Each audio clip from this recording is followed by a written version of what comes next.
LDF സർക്കാരിൻ്റെ ദീർഘവീക്ഷണം എന്നിട്ട് please ഞാൻ ആൻസർ ചെയ്യുമ്പോൾ അങ്ങ് ഇടപെടാൻ പാടില്ല. പ്ലീസ് 3 ചോദ്യം ഒരേ ചോദ്യം ചോദിച്ചിട്ട് വീണ്ടും ഞാൻ സംസാരിക്കുമ്പോൾ ഇടപെടാൻ പാടില്ല. പ്ലീസ് ഒരു മര്യാദ പത്രസമ്മേളനത്തിൽ മാധ്യമപ്രവർത്തകനാണെങ്കിലും കാണിക്കണം. സംസാരിക്കുന്ന ഇടയിൽ ഇടപെടാൻ പാടില്ല. മറുപടി കേൾക്ക്. അല്ല, നിങ്ങൾ തന്നെ ഇത് കൊടുത്തുകൊണ്ടിരിക്കുകയല്ലേ. SIT റിപ്പോർട്ടിനെ സംബന്ധിച്ച ഈ കാര്യം ഗവൺമെൻറ്റിൻ്റെ മുമ്പിൽ എത്തിയിട്ടില്ലല്ലോ. DGPയുടെ മുമ്പിലല്ലേ എത്തിയിട്ടില്ല. DGPയുടെ മുമ്പിലിരിക്കുന്ന ഒരു കാര്യത്തിന് ആഭ്യന്തരമന്ത്രി എങ്ങനെ തീരുമാനം എടുക്കുന്നത്, മുഖ്യമന്ത്രി എങ്ങനെ തീരുമാനം എടുക്കുന്നത്? അവിടുന്ന് റിപ്പോർട്ട് വരണം. നിങ്ങൾക്ക് പല ആളുകൾക്കും പല ധൃതി ഉണ്ടാവും, പല കാരണങ്ങളുടെ പുറത്ത്. ഞങ്ങളുടെ മുമ്പിൽ SIT രൂപീകരിച്ച് SIT അവർ റിപ്പോർട്ട് ചെയ്യേണ്ടത് ഹോം മിനിസ്റ്റർക്ക് മുഖ്യമന്ത്രിക്കല്ല, അവർ DGPക്കാണ് റിപ്പോർട്ട് ചെയ്യേണ്ടത്. DGP അത് പരിശോധിച്ച് അതിൻ്റെ പരിശോധന നടത്തി വേണ്ട കാര്യങ്ങൾ ആഭ്യന്തരമന്ത്രിയെയും മുഖ്യമന്ത്രിയെയും അറിയിക്കും. അപ്പോൾ നമ്മൾ നടപടിയെടുക്കും. ഇതൊക്കെ ഓരോ വാർത്തകളാണ്, ഓരോ ദിവസത്തെ രാവിലത്തെ ഉണ്ടാക്കുന്ന ഓരോ വാർത്തകളാണ്. എന്ത് പ്രസക്തിയാണ് ആ വാർത്തയ്ക്കുള്ളത്? അത് നിങ്ങൾ തന്നെ അങ്ങ് തീരുമാനിക്കുമല്ലേ. നിങ്ങൾ തന്നെ നിങ്ങളുടെ ലീഡായിട്ട് നിങ്ങൾ എഴുതുന്ന സാധനത്തിന് ഞാനെന്തിനാ മറുപടി പറയണേ? ഞങ്ങൾക്കൊരു പ്രൊസീജിയർ ഉണ്ട്. SIT അന്വേഷിക്കുന്ന കാര്യത്തിൽ SITയിലെ ഉദ്യോഗസ്ഥനെ ആഭ്യന്തരമന്ത്രിക്ക് വിളിച്ചു വരുത്തിയിട്ട് ആ റിപ്പോർട്ടും കൊടുത്താൽ എനിക്കിപ്പോൾ തന്നെ നടപടി എടുക്കണം, കാരണം ഏഷ്യാനെറ്റിൽ വാർത്ത വന്നിട്ടുണ്ട് എന്ന് പറഞ്ഞിട്ട് കൊടുക്കാൻ പറ്റുമോ? നടപടി എടുക്കാൻ പറ്റുമോ? അയാൾ കോടതി പോവും. അങ്ങനെ ഒരാൾക്കെതിരെ നടപടി എടുത്താൽ ആൾ കോടതി പോവും. ഞാൻ ഏഷ്യാനെറ്റ് എന്ന് പറഞ്ഞത് അജിത ചോദിച്ചുകൊണ്ട് പറഞ്ഞതാണ്. അതിൽ ഞാൻ പറയും എല്ലാവരും വാർത്താ മാധ്യമങ്ങളിലെ വാർത്ത കണ്ടിട്ട് SIT ഉദ്യോഗസ്ഥരോട് വിളിച്ച് ആഭ്യന്തരമന്ത്രിക്ക് റിപ്പോർട്ട് ചോദിക്കാൻ പറ്റുമോ? There is A procedure. ആ പ്രൊസീജിയർ ഫോളോ ചെയ്യാതെ നടപടി എടുക്കാതിരിക്കുകയോ രണ്ട് ചെയ്താലും ഇപ്പോഴുള്ള കാലത്ത് ആളുകൾ കോടതി പോകുമ്പോൾ നിങ്ങൾ വിമർശിക്കും.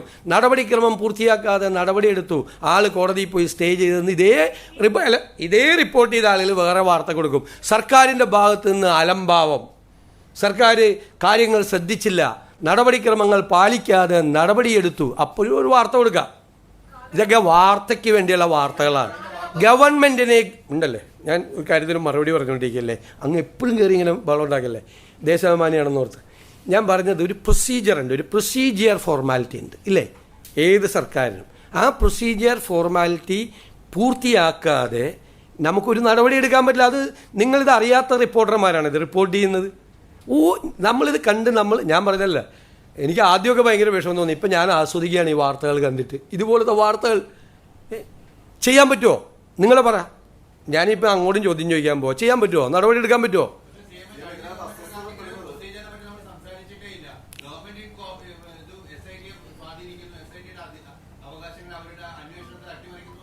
ആ SIT അല്ലല്ലോ ഇത്, അത് ഹൈക്കോടതി വെച്ച SIT അല്ലേ. അത് ഇതും തമ്മിൽ വല്ല ബന്ധമുണ്ടോ ഈ ചോദ്യത്തിന്? അത് ഹൈക്കോടതി വെച്ച SIT ആണ്.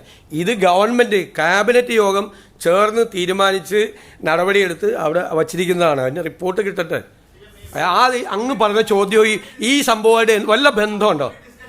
അല്ല, അങ്ങ് പറഞ്ഞ കാര്യവും ഈ സംഭവമായിട്ട് അല്ല പ്ലീസ് ഞാൻ പറയട്ടെ, വല്ല ബന്ധമുണ്ടോ? വേറെ ആളെ ചോദിക്കും.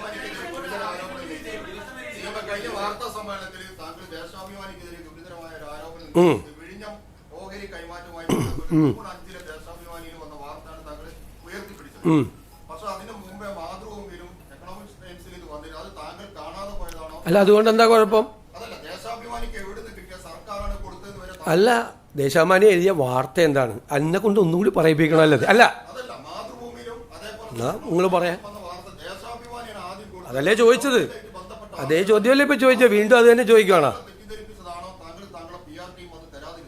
ദേശാഭിമാനിയിൽ വന്ന വാർത്ത എന്താ? MSC വരുന്നു വിദേശ നിക്ഷേപവുമായി. LDF സർക്കാരിൻ്റെ ദീർഘവീക്ഷണം എന്നിട്ട് പ്ലീസ് ഞാൻ ആൻസർ ചെയ്യുമ്പോൾ അങ്ങ് ഇടപെടാൻ പാടില്ല.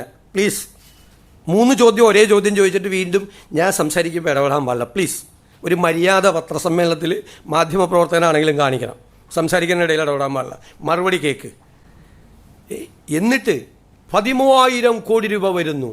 ഈ MSCയുടെ നിക്ഷേപം പിണറായി സർക്കാരിൻ്റെ ദീർഘവീക്ഷണം എന്ന് വാർത്ത കൊടുത്തിട്ട് അതേ പിണറായി വിജയൻ വന്ന് ഞാനുമായിട്ട് ഗൂഢാലോചന നടത്തിയിട്ടാണ് MSC വരുന്നതെന്ന് പറഞ്ഞപ്പോൾ പറഞ്ഞതാണ്.